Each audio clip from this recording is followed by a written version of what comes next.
El Señor esté con ustedes. Y con tu espíritu. Lectura del Santo Evangelio según San Lucas. Gloria a ti, Señor. En aquel tiempo se acercaron a Jesús unos saduceos que niegan la resurrección y le preguntaron: Maestro, Moisés nos dejó escrito, si a uno se le muere su hermano dejando mujer, pero sin hijos, cásese con la viuda y dé descendencia a su hermano. Pues bien, había 7 hermanos, el primero se casó y murió sin hijos. El segundo y el tercero se casaron con ella, y así los 7 murieron sin dejar hijos. Por último murió la mujer.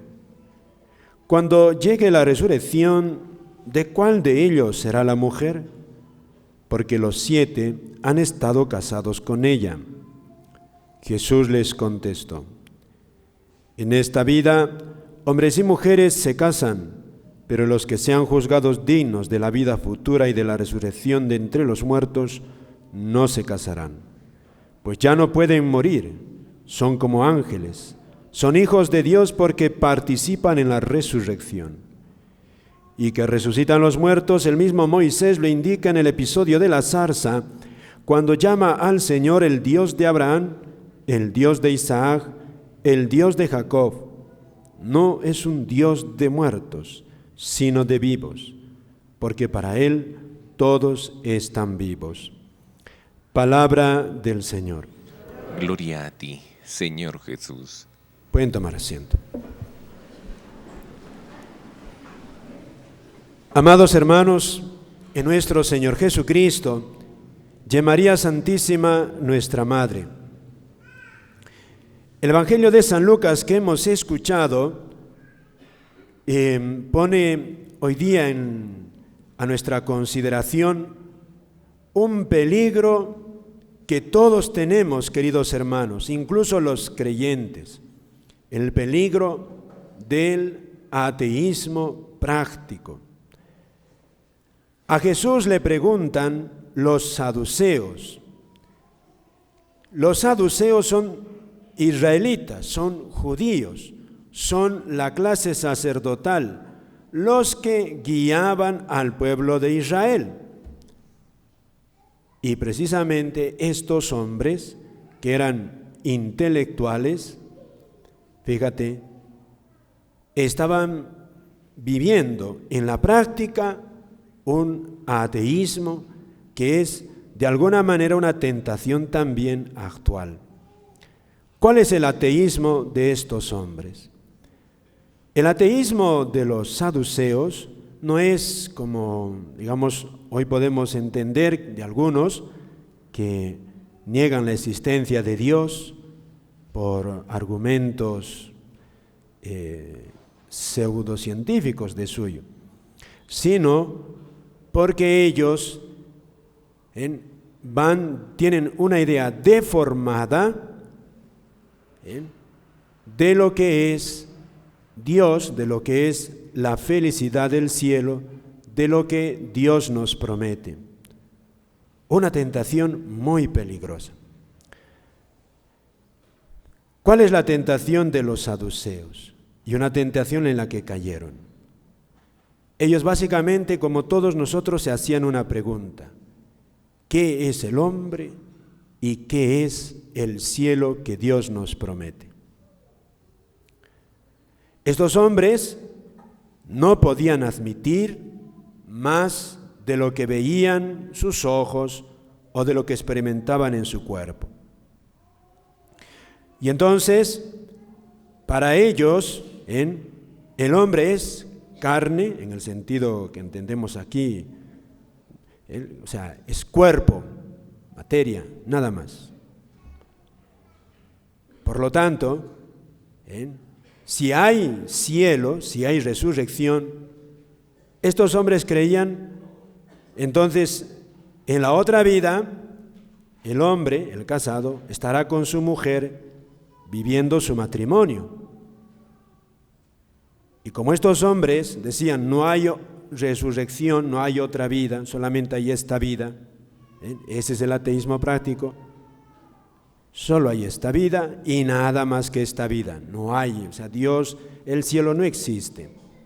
Dios nos ha creado solamente para este mundo y hay que gozar de este mundo como se pueda, hasta la última gota. ¿Por qué? Porque decían, fíjate, si hubiese cielo, si hubiese otra vida, sería imposible, porque esa es la historia que le cuentan a Jesús. Un hombre casado se muere, la viuda se casa con otro, también se casan y se casan bien, y se muere el segundo hombre y la señora se casa con un tercero y se casa con 7. Incluso Moisés mandaba que se case a esta señora con el hermano del difunto si el difunto no había tenido hijos con la señora.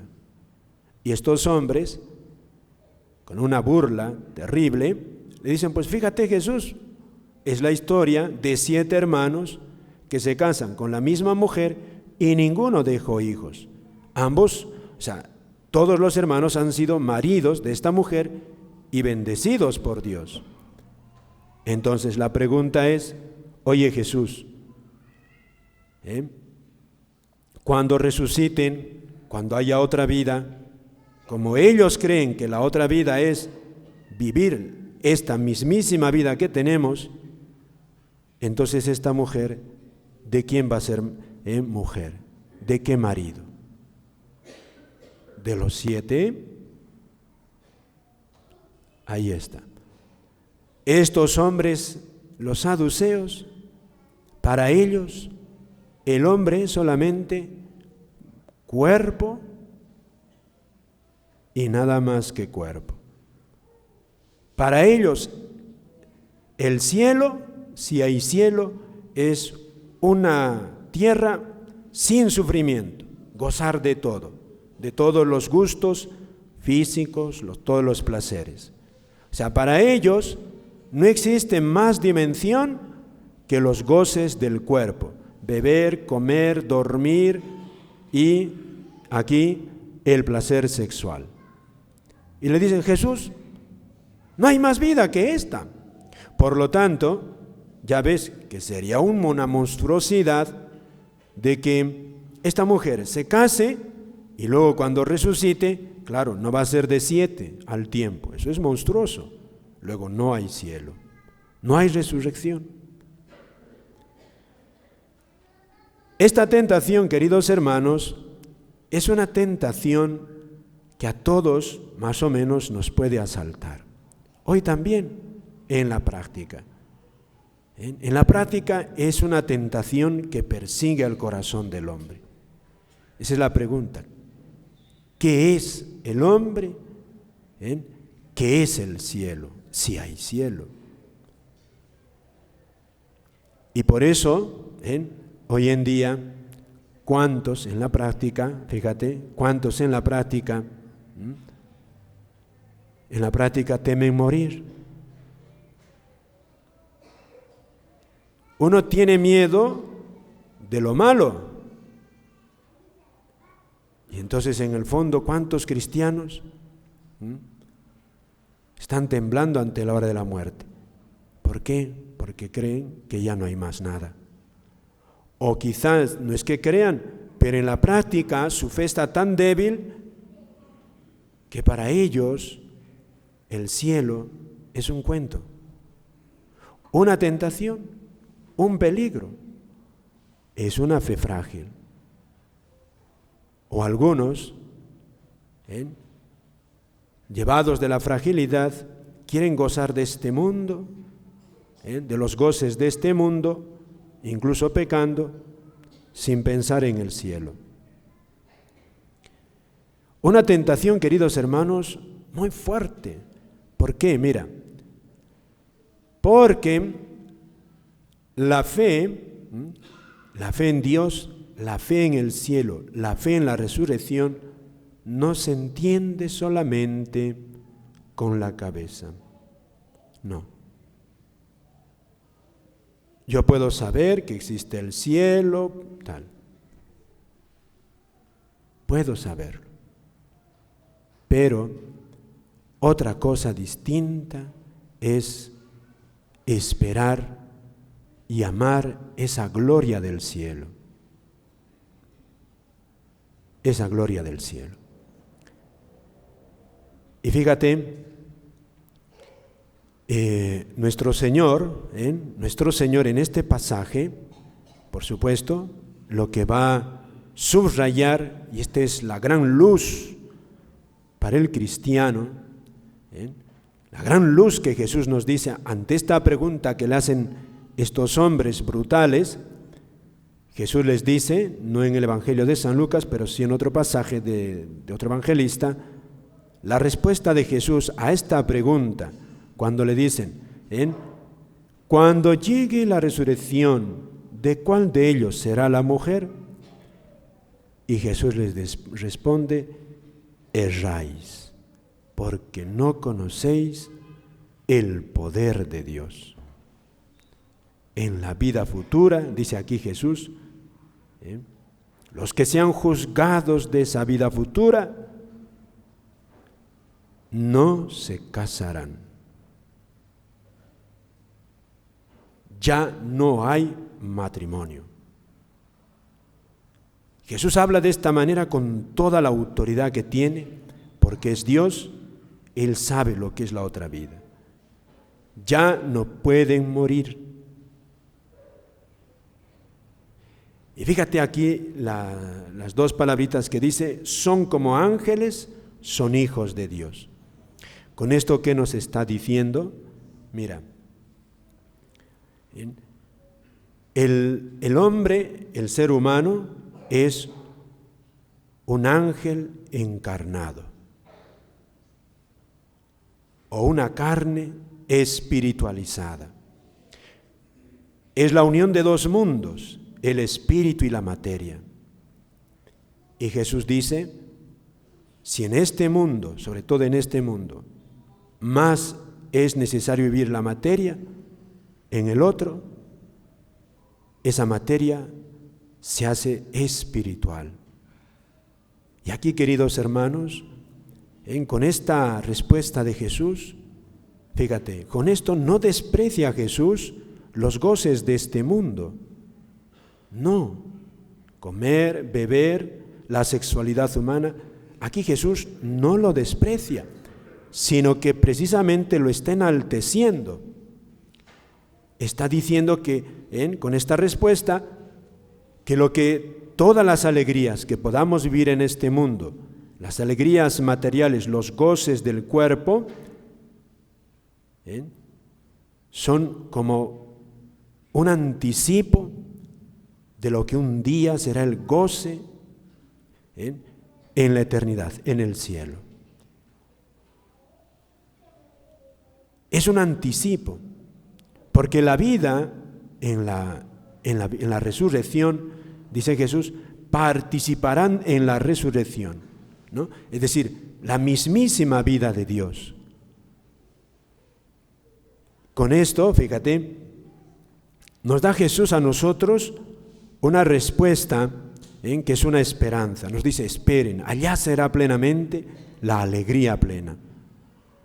Y con esta respuesta, fíjate, Jesús de alguna manera nos da un gran alivio, pero según las primeras lecturas, da Jesús otra clave en la experiencia del apóstol San Pablo y de los hermanos macabeos. Y dice San Pablo, fíjate, que allá había predicado mucho y San Pablo, en un momento de desconsuelo, escribe esto a los tesalonicenses. Dice él,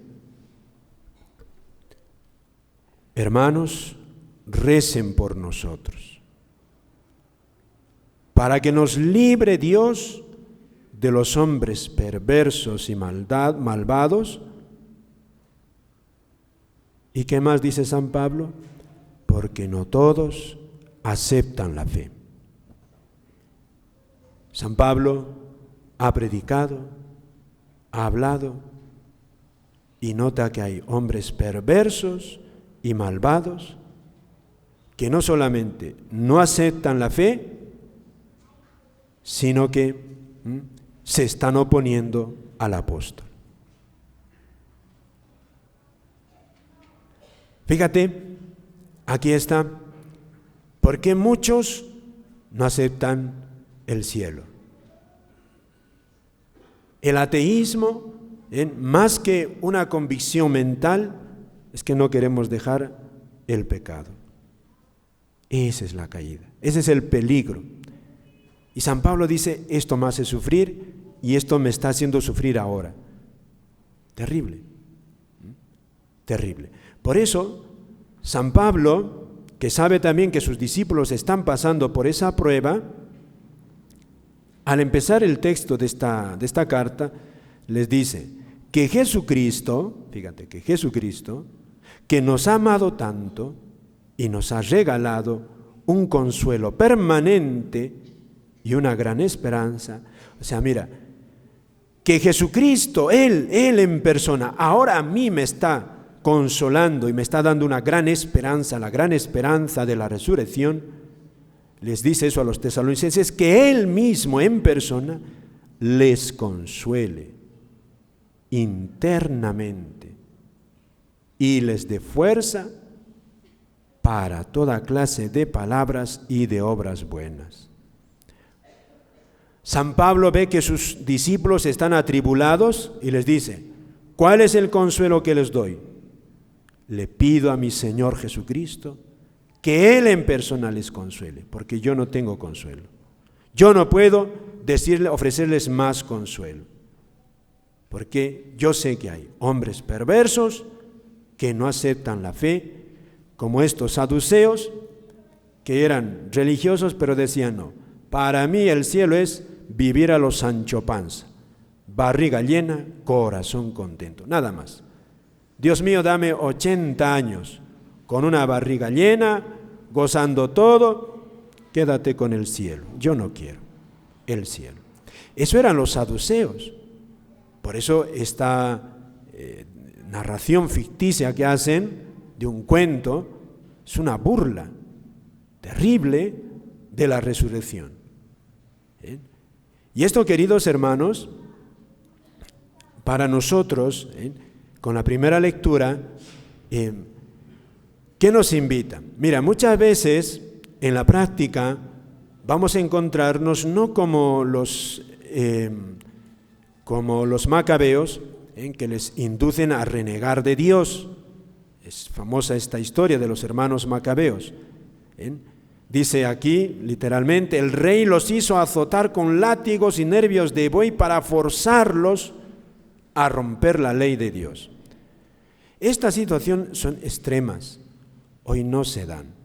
O sea, no hay hoy, por lo menos aquí en el Perú y en algunas naciones, que a un presidente, un magistrado, haga azotar en plena plaza de armas, con azotes para decir, o abandonas la ley de Dios o te doy azotes. Eso no hay. Esos son casos extremos, que se ha dado y se da, ahora mismo se da en algunos pueblos, se da. Y se ha dado en naciones católicas hace tiempo, por ejemplo, en la persecución religiosa en España del 36 al 39, fusilaban a los sacerdotes por ser sacerdotes, a las religiosas por ser religiosas, a la gente católica por ser católico los fusilaban porque no querían a Dios. Clarito, eso era. Hoy no se da eso, no se da. Pero, queridos hermanos, este evangelio, ¿qué nos está diciendo? Recordando primero, lo primero, la gran esperanza que tiene el cristiano sobre toda esperanza.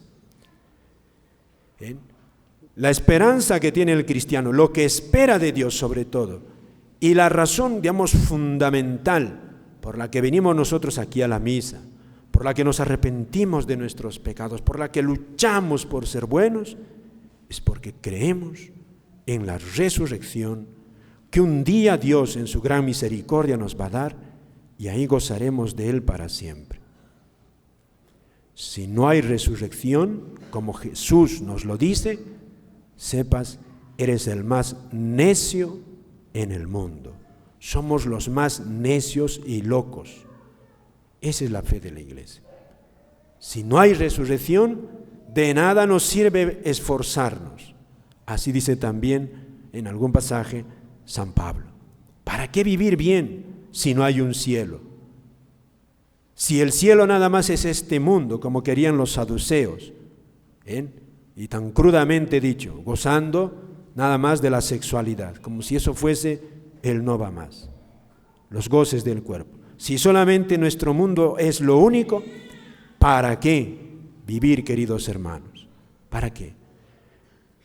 Por eso, mira, y en el fondo, ¿qué nos está diciendo también este Evangelio? Dice, fíjate, hay en nuestra iglesia, queridos hermanos, en nuestra fe, hay que aprender que hay valores que son, de alguna manera, digamos así, negociables, y algunos no son negociables.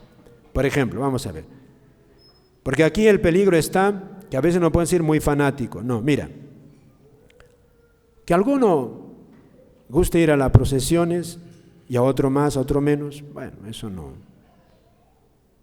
Digamos, eso uno puede escoger, que alguno quiera ir a la misa el domingo a esta iglesia o a otra iglesia, a alguno le gusta otra misa, o digamos otros cantos, bueno. Que alguno quiera orar un poquito más, un poquito menos, que alguno quiera ser más generoso con los pobres, menos generoso.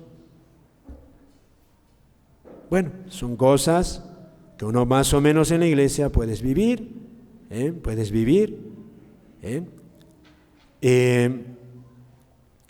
pero, fíjate, por eso es importante para nosotros aquí conocer qué nos ha dado el Señor, que es innegociable, que nosotros, ante la disyuntiva de perder ese bien, podemos hasta optar por perder la vida. Por eso también, lo que dice San Pablo, pide que Él les consuele. Si Dios sabe hacer cosas tan bellas, también, queridos hermanos, sabe consolarnos cuando estamos quizá a veces nos podemos bajonear. Así que no se desanimen, siempre procuren orar un poco, porque ahí es donde, junto al Señor, Él sabe hablar al corazón del hombre. Él, porque Él aquí no está sin hacer nada, conoce nuestra vida. Él lo conoce muy bien y sabe lo que nos pasa. Amén.